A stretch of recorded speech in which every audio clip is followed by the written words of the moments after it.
ইউটিউবে কোন কোন চ্যানেলগুলো মনিটাইজেশন পাবে না এবং যে সকল চ্যানেলগুলো মনিটাইজেশন পাবে না সেই সকল চ্যানেলগুলোকে আজকে এই ভিডিওর মধ্যে আপনাদের সামনে তুলে ধরবো এবং আপনারা ভিডিওটা দেখলে A to Z ক্লিয়ার হয়ে যাবেন যে কোন ধরনের চ্যানেলগুলোকে মনিটাইজেশন হবে না। ঠিক আছে, তো ভিডিওটা খুবই গুরুত্বপূর্ণ, প্রথম থেকে শেষ পর্যন্ত অবশ্যই কন্টিনিউ করবেন আর চাইলে চ্যানেলটাকে সাবস্ক্রাইব করতে পারেন। তা চলুন ভিডিওটা শুরু করছি। তো দেখেন, প্রথমে একটা ইউটিউব চ্যানেল খোলার পরে কিন্তু একটা দুইটা সাবস্ক্রাইবার আসার পর থেকে শুরু করে 1000 সাবস্ক্রাইবার নিয়ে যেতে কিন্তু অনেকটা সময় লাগে এবং অনেকটা পরিশ্রম কিন্তু করতে হয় তার পেছনে।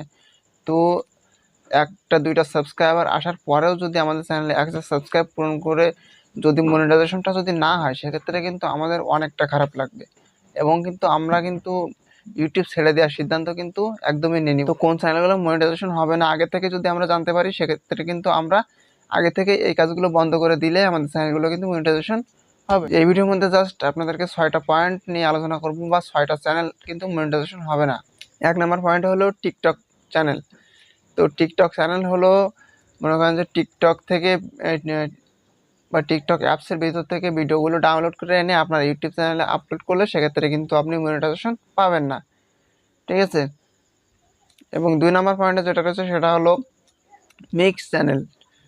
মিক্স চ্যানেল যেমন ধরুন আপনার একটা ইউটিউব চ্যানেল খুলেছেন আপনি, গেমিং চ্যানেল বা রান্নার চ্যানেল। ঠিক আছে, সেখানে আপনি কমেডি ভিডিও আপলোড করতেছেন, টেক ভিডিও আপলোড করতেছেন বা বিভিন্ন রকম ভিডিওগুলোকে আপলোড করতেছেন আপনার কুকিং চ্যানেলের ভিতরে।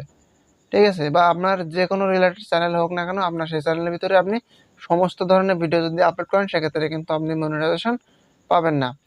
এবং 3 নম্বরে যেটা রয়েছে সেটা হলো জোড়াতালি দেওয়া ভিডিও।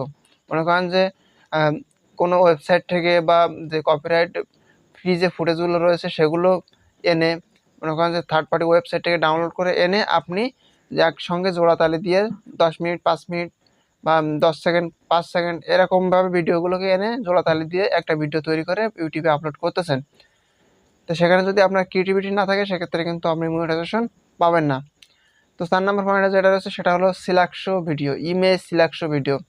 ইমেজ সিলেকশন ভিডিও বলতে বোঝানো হচ্ছে আপনার বিভিন্ন ফটো দিয়ে আপনারা ভিডিওগুলো তৈরি করতেছেন এবং ফ্রি যে ব্যাকগ্রাউন্ড মিউজিকগুলো রয়েছে সেগুলো এনে আপনি তার পেছনে লাগিয়ে দিচ্ছেন, দিয়ে সামনে ইমেজগুলোকে অটোমেটিকলি যাচ্ছে এবং পেছনে কিন্তু ব্যাকগ্রাউন্ড ভয়েসটা বেজে যাচ্ছে। ঠিক আছে, তো এখানেও কিন্তু আপনার নিজস্ব ক্রিয়েটিভিটি না থাকলে কিন্তু আপনি মনিটাইজেশন পাবেন না ইমেজ সিলেকশন ভিডিও দিয়ে।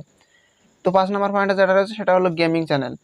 গেমিং চ্যানেল মনিটাইজেশন হবে না যদি আপনার নিজস্ব ভয়েস যদি না দিয়ে আপনি ভিডিওগুলোকে তৈরি করেন। অবশ্যই আপনার ভিডিও তৈরি করার সময় নিজস্ব ভয়েস হতে হবে, নাহলে কিন্তু আপনি মনিটাইজেশন পাবেন না। এবং 6 নম্বরে যেটা রয়েছে সর্বশেষ সেটা হলো রি-আপলোড চ্যানেল। রি-আপলোড চ্যানেল হলো আপনার মনে করেন যে ফেসবুক থেকে ভিডিও এনে আপনার ইউটিউব চ্যানেলে আপলোড করতেছেন বা বিভিন্ন থার্ড পার্টি ওয়েবসাইট থেকে ডাউনলোড করে এনে আপনার চ্যানেলে আপলোড করতেছেন বা ইনস্টাগ্রাম বা বিভিন্ন যে সোশ্যাল মিডিয়াগুলো রয়েছে সেখান থেকে আপনি ভিডিও ডাউনলোড করে এনে যদি আপনার চ্যানেলের ভিতরে আপলোড করেন সেক্ষেত্রে কিন্তু আপনি মনিটাইজেশন পাবেন না।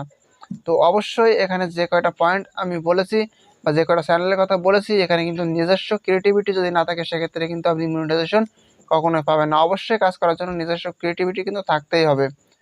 তো সঠিক পথে কাজ করে যান, অবশ্যই সফলতা কিন্তু আপনার কাছে এসে ধরে দিবে। তো ছোট্ট একটা ভিডিওটা ভালো লাগলে একটা লাইক দিবে, চ্যানেল নতুন দর্শক হলে সাবস্ক্রাইব করে আমাদের সাথেই থাকবেন। দেখা হবে নেক্সট ভিডিওতে।